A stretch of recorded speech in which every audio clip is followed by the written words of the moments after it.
My wife left me. So I went cycle camping. I set out from Harwich.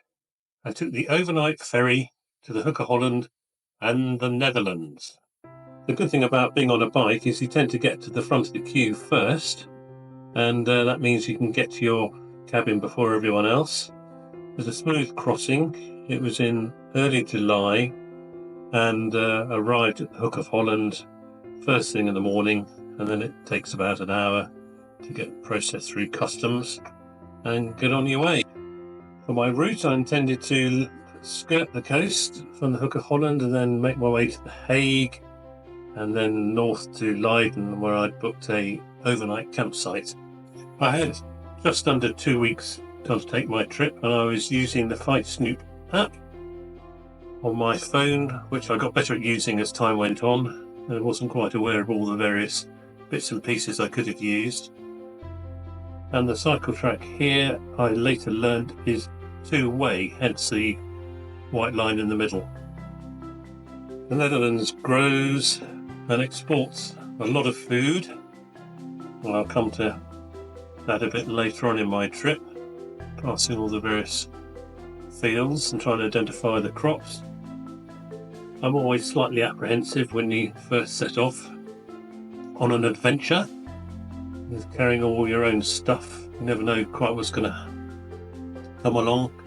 Here I'm filming with one hand and then trying to turn right, and then I thought better of it because I was going downhill and there was sand, so I thought, I'm going to crash. Cycling through the dunes, I was worried that cycling so close to the coast it might be a bit too windy, but as it turned out it was fine. Here you can see the cycle tracks just on one side of the road, but it's two-way. To start with, the signposts of the Hague were fine, and then my route navigating got a bit dodgy, and I went a bit off piece, but eventually I arrived in the centre of the Hague. I apologise now for any of my Dutch pronunciation, it is a bit hopeless.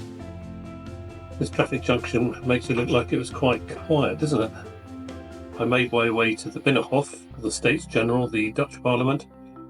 Had a snack. I'd taken a fair few snacks and some dehydrated meals, just in case you get caught somewhere that there's no supermarkets open. And then I set off north to a lovely park, the shade, the trees.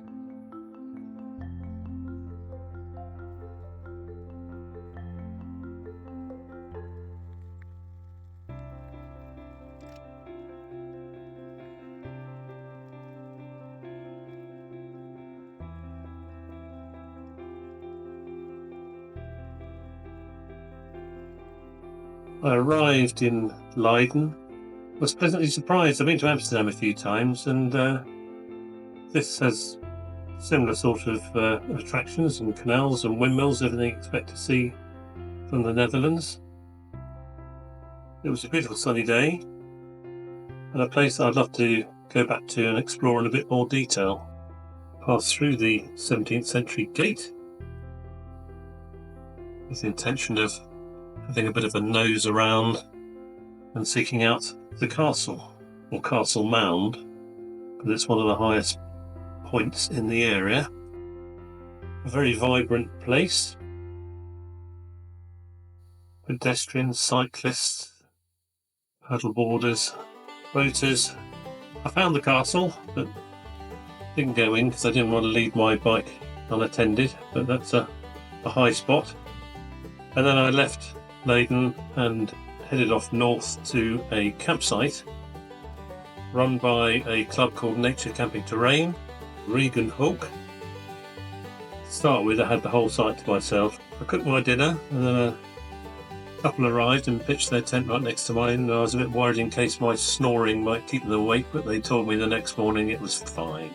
Her father and his daughter also turned up and did an overnighter.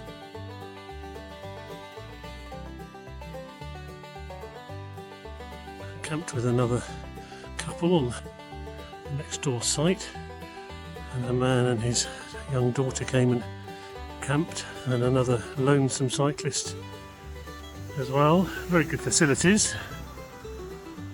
And it's a bit cooler, the odd spit of rain this morning, but the nice thing is you're cycling under the linden, which is under the lime trees, I think. They're in blossom.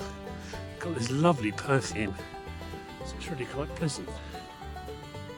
You're pleased to know that the current Mrs. Antagonist and myself are still together after 27 years, and perhaps I should clarify that when I said in my first video that she had left me, in fact she had gone on a 2-week educational trip accompanying students, and I was therefore left to my own devices, so I went cycle camping. Day 2 was a long day, some 110 kilometres, and skirting west of Haarlem, then north via Alkmaar to Den Oever. This is the ruin van Lederode. There. There's some gentlemen working there. Well, there's a timeless scene, isn't it? Castle in the background, geese and cattle in the field.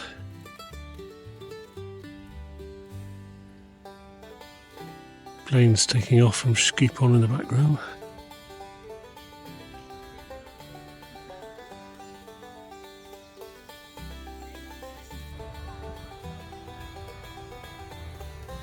I must have coincided with the school half-day holiday, or it was around lunchtime. Perhaps it was them all going home for lunch, but this is waiting for the ferry to take us across the canal that runs or connects Amsterdam with the North Sea. So there are a lot of youngsters on board this ferry, nearly all of which are busy looking at their phones. Cycling through urban areas is just as interesting, if not more interesting, in cycling through scenic rural areas.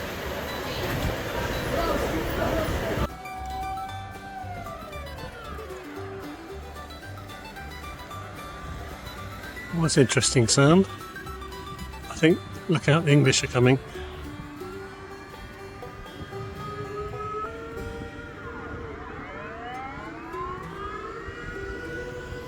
Well, this is my lunch stop at the Alkmaar Deer. I think this sign means look out, eat water, I'm guessing. I'm sure someone could tell me. It won't just be saying water, will it? I think that's fairly obvious. So it's about 1 o'clock-ish, set off at 9:20. That's my picnic table. Unfortunately, the animals have been through all the burger wrappers and everything in the litter bin, spread it all around, which is a bit unfortunate.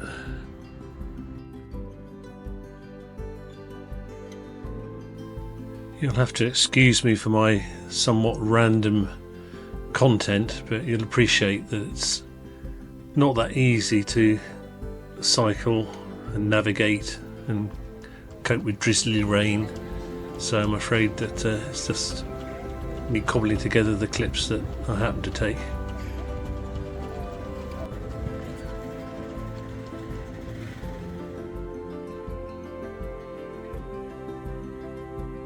I'd be very much obliged if you could like and subscribe, please, as it would make a big difference to the channel.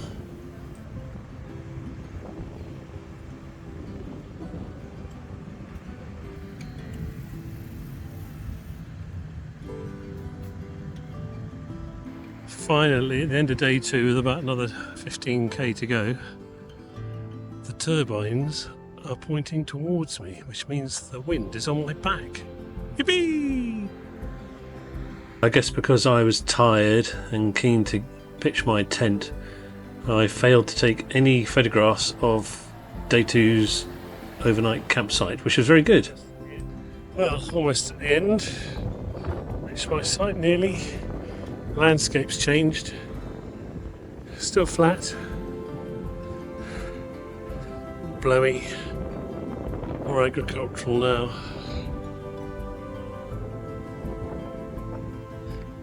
Middenmeer.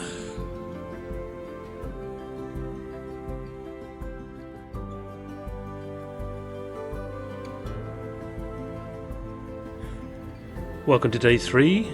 I'm on the bus across the Ashley's Dyke, as you can't cycle all of it at the moment, together with a fellow cyclist.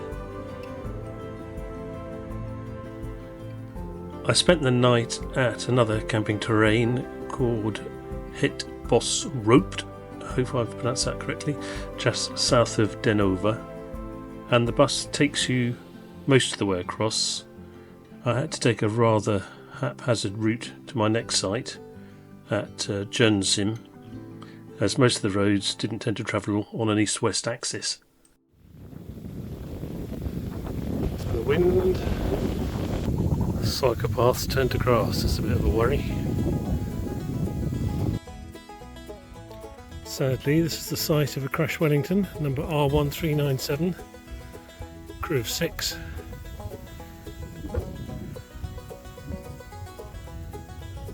Unfortunately, 25th of July 1941. John James Cox, Mervyn Sidney Lund, Arthur Edward Owen, Alfred John Le Poidevin, Frank Gordon Walker and Roy Penry Williams. Of all the explanations in Dutch, so I can't help you there, I'm afraid. Just before midnight to attack Emden on a Thursday, 47 aircraft took part in the raid, made up of 31 Whitley bombers and 16 Wellington bombers. It was intercepted at nearly 4 o'clock in the morning on its return from its bombing mission by Obletant Helmut Lent over Oosterwierum. The crew had flown on 6 previous sorties together, and when they turned for home the dockyards were ablaze. At 4 in the morning, high over the fields of Holland, they were spotted by a night fighter pilot who made an attack. The Wellington fought him off and took evasive action, but the German pilot dived and attacked again from below. This time he crippled the aircraft, which crashed in flames in a pasture close to a farm near the village of Leiter. A vicar recalled, "Suddenly there was a tremendous roar and a black shadow passed before a fierce jet of fire sprayed the air. Out of the sky a flaming, smoking wreck appeared. There was a tremendous bang and then the darkness returned. The impact blew a 30-foot crater into the ground and people from the village quickly gathered before a squad of German soldiers appeared, clapping and cheering when they saw the devastation. Soon though they were dodging and ducking the shrapnel from the wrecked plane. They looked like rabbits fleeing from fireworks," joked the Dutch villagers. It was pouring a rain on day 4, so I jumped on the bus and went north to Leeuwarden.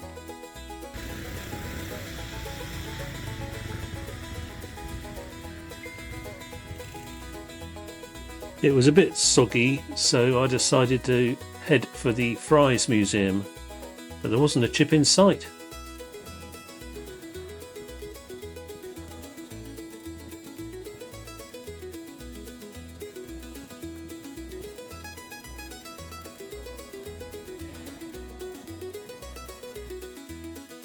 The Olderhof is an unfinished medieval church tower. It leans more than the Tower of Pisa in Italy.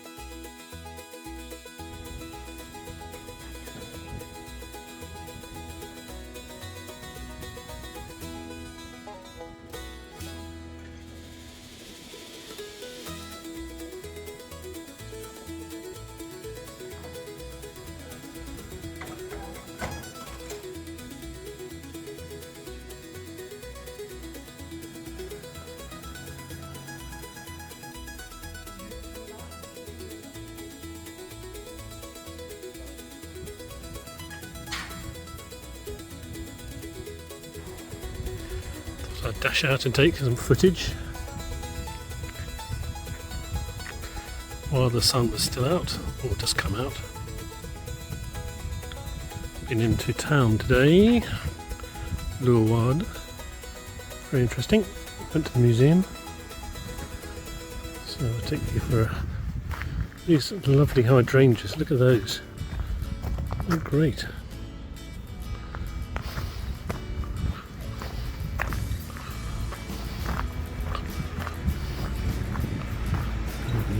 Girls that live here here.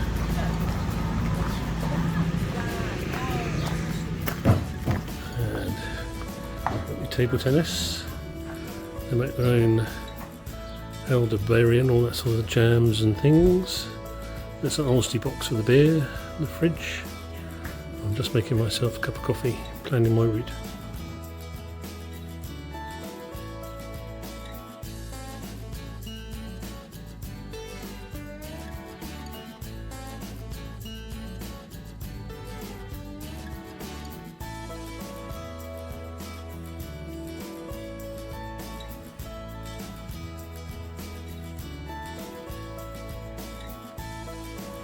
You've appeared in my video twice now. I've videoed you twice. Yes.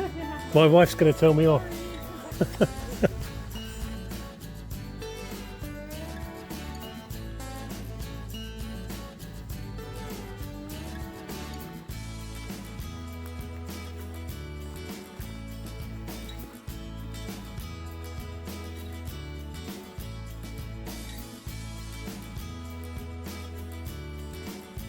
What an idyllic camping spot.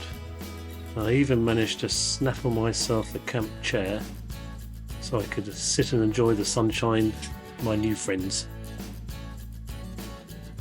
It's Thursday, much nicer day than yesterday. I'm waiting at a ferry. I don't quite know what you're supposed to do,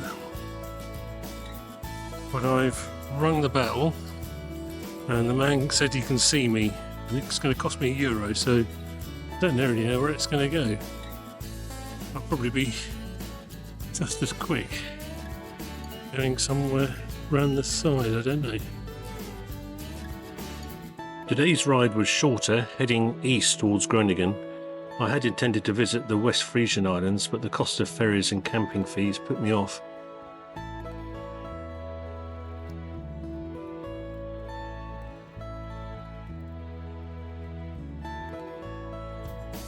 Ferry gave a good excuse to get out of the saddle and a chance to watch the world go by at a different pace. Waiting for my next ferry. This one's a car ferry. I hear a tractor behind me, waiting there.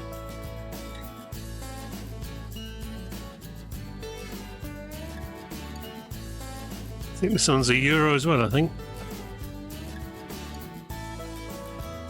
A huge thank you to all my subscribers. You're a fine, select bunch. I do appreciate your support and comments.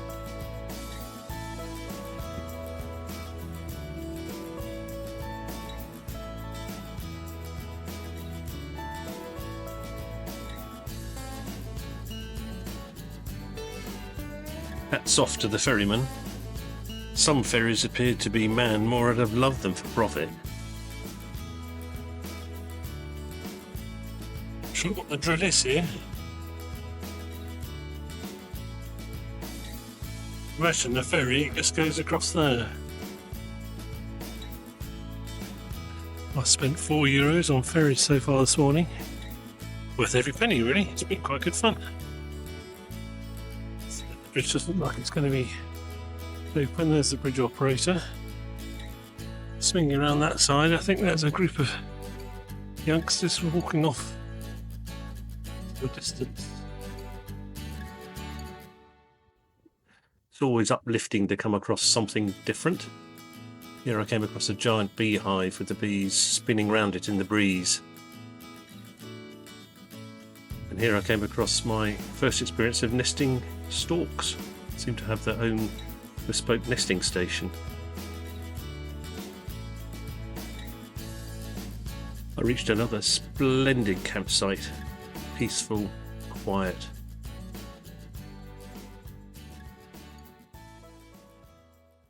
And here you find me passing through Groningen on my way to a campsite to the east, and I'll visit here again later. Been a city that I've wanted to visit for a long time and never really made it out this part of the country, so the whole point of my journey was really to make it up to Groningen and then have an explore around.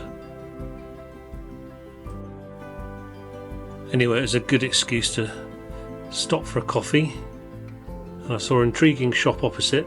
I thought I might pop back later and get that apron.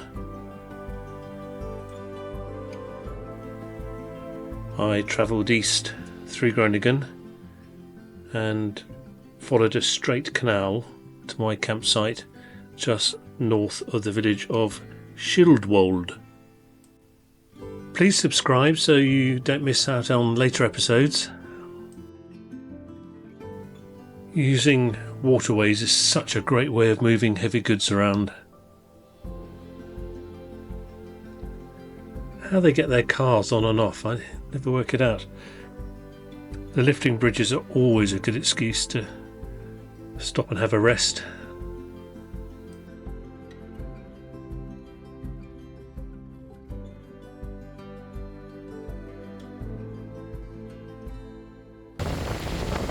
By the time I eventually arrived at the campsite, the day had become increasingly blustery with very strong winds, which is never good for cycling. I chose a sheltered corner of the campsite, away from the risk of falling branches, and always try and place myself where there's no risk of close neighbours, so I don't keep them awake with my snoring.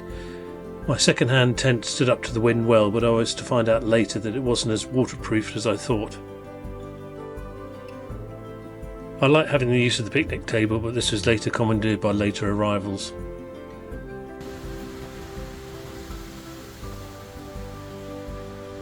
Just look at this site, isn't it fabulous? It met all my expectations. It was peaceful, well equipped, and I decided to make it my base for a few days.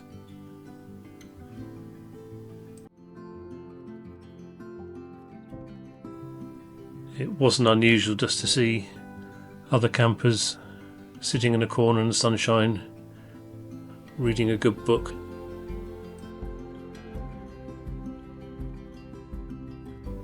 I decided to make it my base for a few days while I explored this part of the country, which was always my original intention.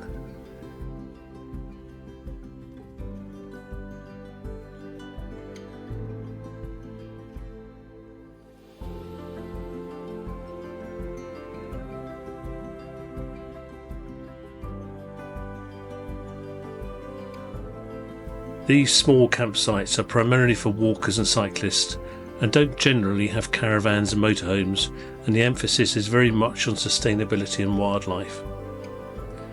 Although I joined the camping club in previous years, I never got to visit because of COVID. Many of the facilities and amenities are based on trust and honesty boxes. I stayed for 4 nights and it cost me €44 in total.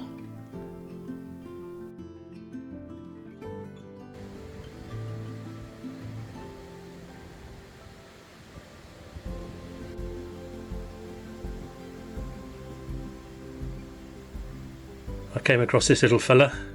He must have been guardian of the garden, I think.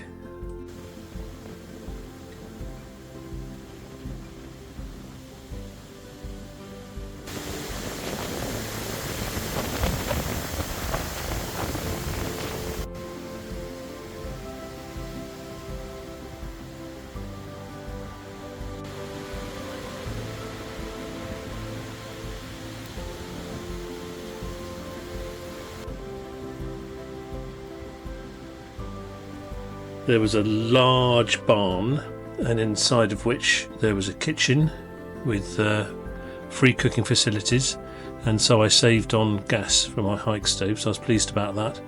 I could also charge my mobile phone and my tech and have a shower, and in the evening I could relax in the chairs when it became dark outside. There was also a library which was well stocked with information about the area, with maps and leaflets about signs and attractions to visit.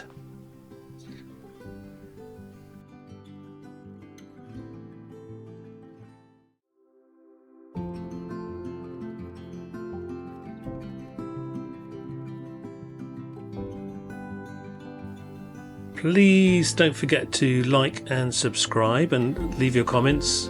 I do read them all, and I love having you along for the ride.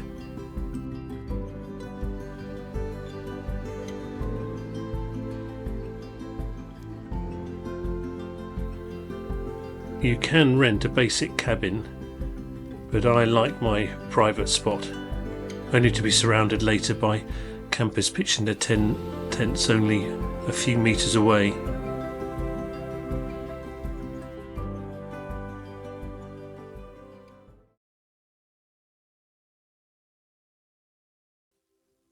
Hello, welcome back. For those of you new to the channel, this is episode 6 of my cycle trip to the north of the Netherlands. If you want to catch up on the previous episodes, please go to the channel, and there's a whole load of other videos you can catch up on. I'll be very much obliged if you like and subscribe. We're nearly up to 500 subscribers, and I'm getting increasingly excited as each of the videos are uploaded. Anyway, I left the tent at the campsite and decided to go exploring today. So I'm travelling light. It's still a bit breezy, but it was a lovely sunny day. So I had no real fixed agenda other than sort of that lovely feeling of, I can go anywhere I like. So I passed a lake and a nice beach and headed into a Dam, where I saw a market, then out to Delfzijl, which is as far as I could go before I sort of ran out of land in the Netherlands. And then, rather unimaginatively, I just turned around and cycled back the way I came, which is the safest way of finding a way back to the campsite. So once again, these interesting cycle routes, lovely lifting bridge here, and by the side of the lake was a beach of white sand, looked very enticing.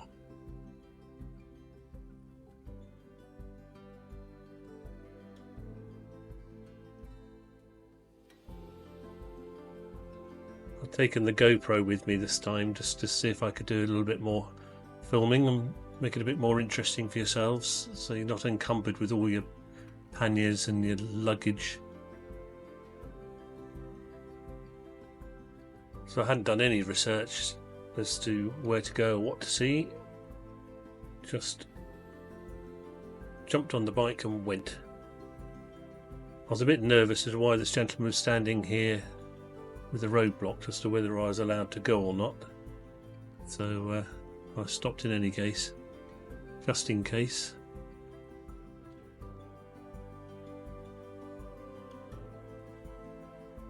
And as it was first thing in the morning, the markets were just setting up. The usual sorts of things you see at the market. Straight in front is a cheese stall.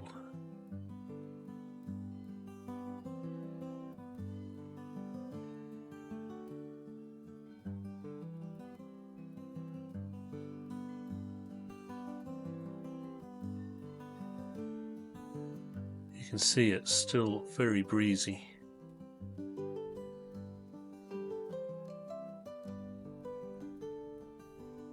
So after leaving the market, I went for a bit of a nose round into the centre, which is the more historic core. And one of the things I found out is that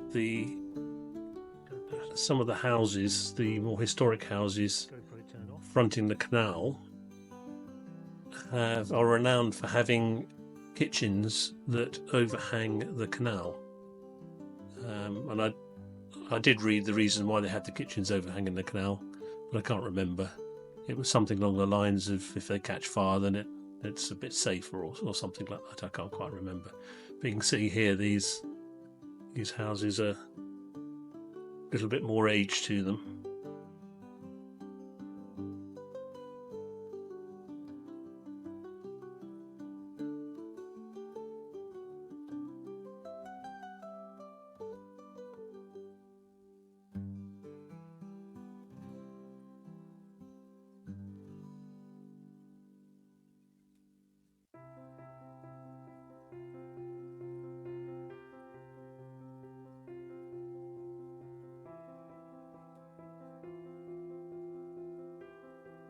There are the kitchens that are hanging out the back of the buildings.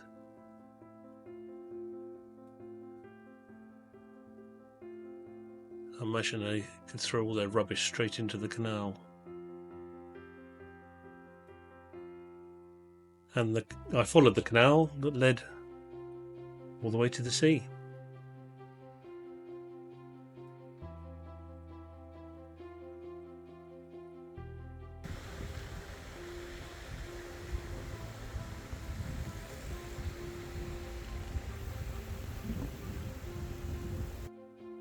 For once the wind was on my back. Thought I'd try out some hero shots, the obligatory hero shots. I seem to have a bad smell under my nose for some reason. I'm not sneering, that is my natural look. And a bit of a busman's holiday there, taking photographs of a new roundabout going in. And then regularly I was passed by older people on bicycles. They whiz past, and then you think, they're going so fast, and you realise they're on electric bikes.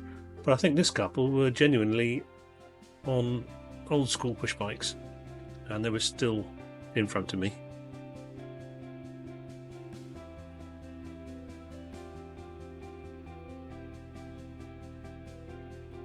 Heading into Delfzijl. I went a bit off piste. I was trying to find the centre. You can see here the canal widens out. Much bigger ships, boats I ought to say.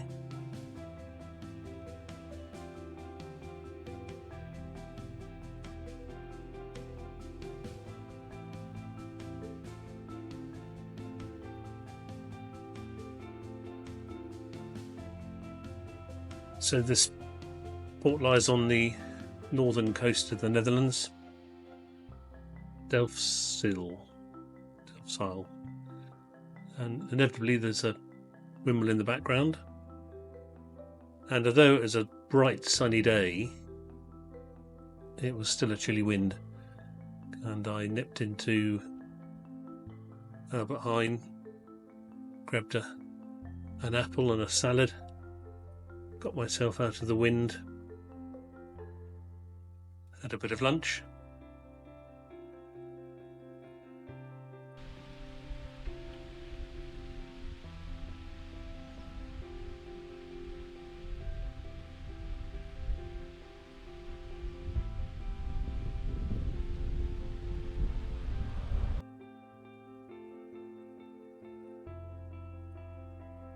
I think overall in the trip and the course of the 10 days or so, I managed to lose something along the lines of about 4 kilos. Might have even been a bit more than that, but sorry to say it's all gone back on again.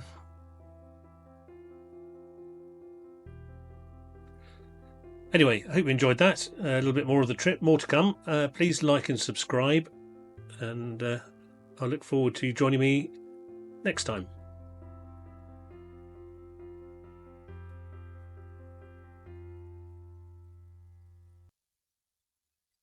I decided to nip into Groningen for a spot of lunch rather than surviving on rice and tin sardines.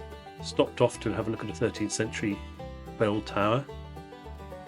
And these houses, these enormous barns, I imagine they kept livestock, and then this is fairly traditional, it seems, around here with the farmhouse bolted on the front. I'm being instructed to go. There's some road works. I've got to go down the Fietspad, I think he said. Words to that effect. I'm digging for a pot of gold. So we go down here. And then I imagine I can go back over here again. So I've got two-man control. Here we are, thank you. The Netherlands produces a lot of food. In fact, it probably overproduces food. Certainly, I know they've got problems with their livestock producing a bit too much waste. it was lovely cycling past huge fields of potatoes, so you could smell the scent in the air. So you see some barley and what the Americans would call corn, or we call maize, sweet corn. Corn in English is a generic term for grain. And I think that must be some sort of beet, leaf beet, I think. You get to see some large boats on some of these canals. You can see here that I'm almost below the water line. But it's an excellent way of shifting heavy stuff about without damaging your roads. I decided to visit the railway station a day early. I don't know what the drill is for catching trains and putting your bikes on trains in the Netherlands.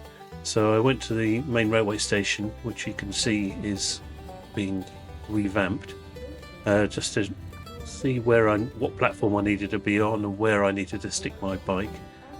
It's a lovely ornate railway station. The chap here with the dark trousers looked highly suspicious. Don't know if he was loitering with intent, who knows. I think this is Soup House Street, the translation. I just wandered about, taking in the city, looking for a nice place to stop and have a bite to eat and just chill. You can see here that the land is a lot higher than the water. I found the perfect place to stop, watch the swing bridge opening, just people watch for a bit.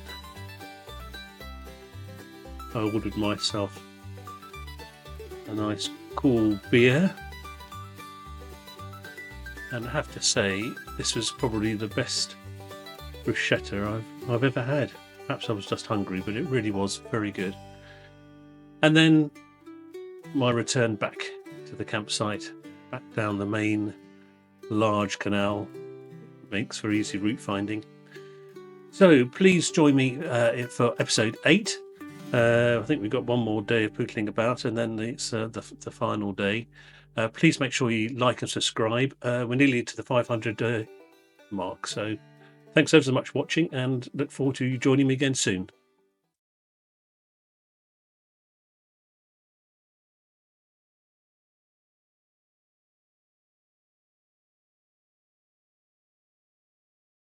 Always keep an eye on the turbines to see which way the wind's blowing, usually into your face. And as mentioned in previous episodes, the various crops, the wheat, the oats, onions, and what other crops? You've got peas, and finally, I think that's all seed rape, or canola as the Americans call it. Very fertile part of the country. And this was just a short day cycle out from my base, where I've left the tent at the campsite, up to see what I could find. You better catch it.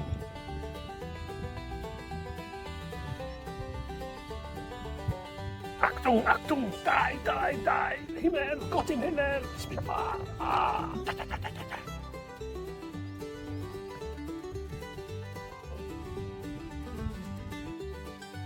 I'd be ever so pleased if you could like and subscribe. It makes a huge difference to helping grow the channel.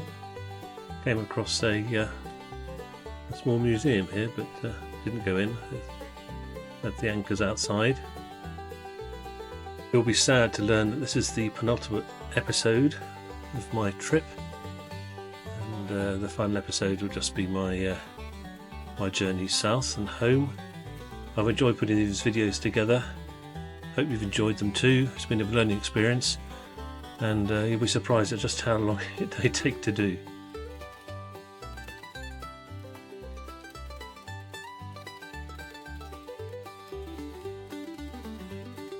It's a very short ride. End of the line's just there.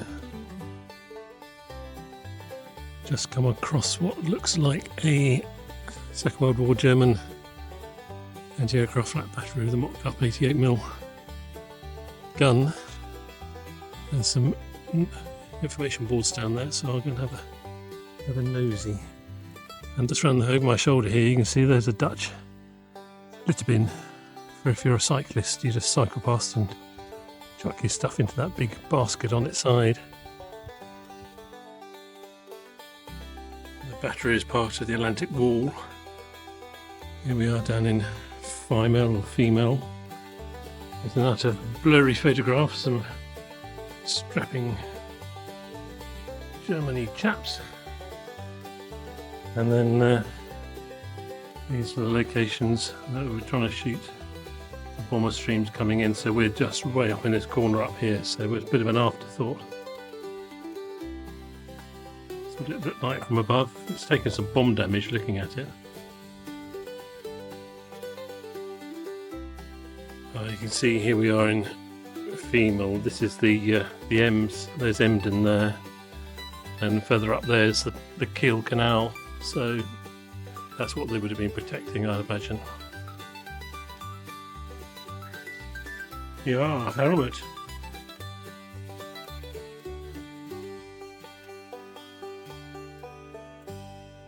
I didn't realise that although the general capitulation took place on the 8th of June 1945, these Germans enjoyed fighting so much they didn't give up till June the 11th. You know, it's a month later they're still carrying on. Unbelievable. There's always someone else right over your shoulder, isn't there? Unbelievable.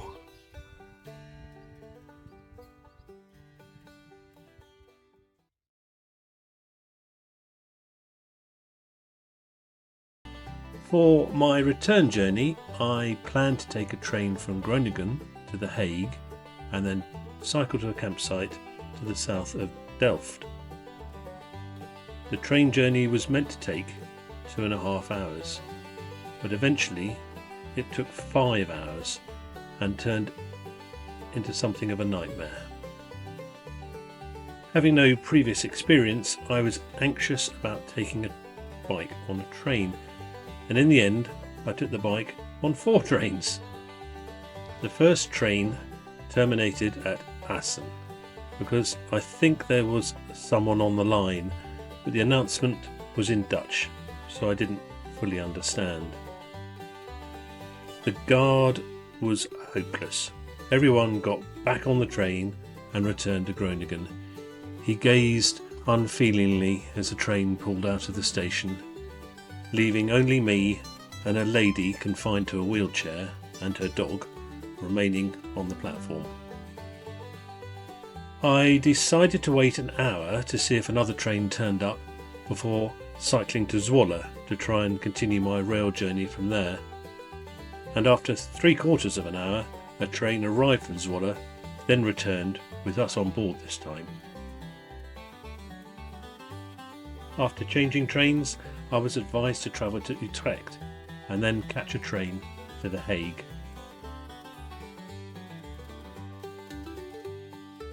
I was becoming something of an expert travelling with a bike on trains, although one lady guard told me that my bike should be in the parking space, but it was occupied by a lady with her fold-up bicycle, so she told the lady off for having her fold-up bicycle in that space and then told me off because my bicycle, I should have taken all my panniers off, but there you go.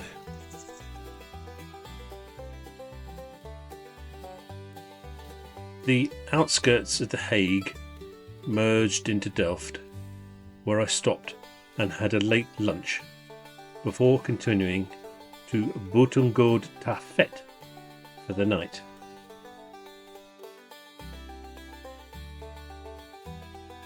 It was a friendly little site, although more expensive than the ones up north. I was able to camp on a little finger of land that the host referred to as the island, amongst some trees. There was even a hammock for me to laze in, although it was quite breezy. it was the perfect place to pitch.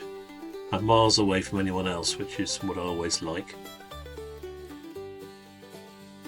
You'll be pleased to learn that I've since fixed my leaking tent by reproofing it and retaping and sealing the seams.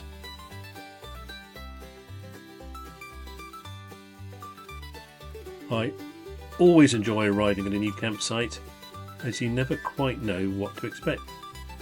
All of the sites I stayed at were first rate and all were different.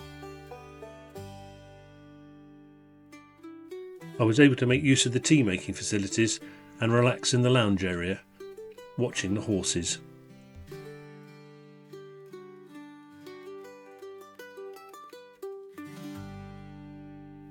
That night, England beat the Netherlands in the Euros at football, and so I made a mental note to keep a low profile the next morning.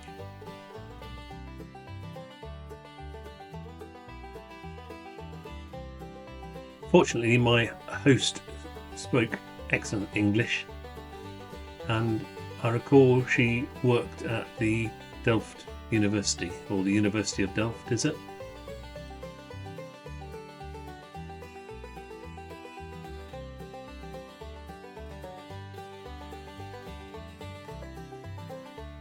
The deck area was beneath a Dutch barn or a hay barn. It's one of the barns where the roof can go up and down to store the hay or straw underneath it, but since been converted, no doubt.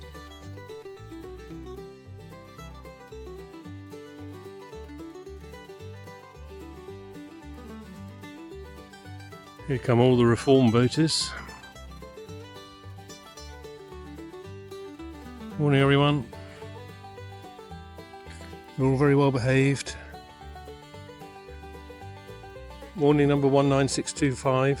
Why are you in trouble? Well, you've got a bit of a limp there, haven't you? You poor old thing. Yeah. Having a scratch. Off to new pastures new. There we go. After an early start the next day, I made my way to Maassluis for breakfast before arriving early at the port to catch the ferry home. I made my way to my cabin and enjoyed sleeping in a bed once again. Next time I aim to visit the south of the Netherlands via Middelburg, Breda, Tilburg to Maastricht. If you know of any safe, secure place near the Hook of Holland to leave a vehicle, or good small campsites in any of these areas, please let me know. Also, please like and subscribe and let me know the content you enjoyed and what you didn't, so I can improve the videos. Thank you so much for watching, and I've enjoyed very much having you along for the ride.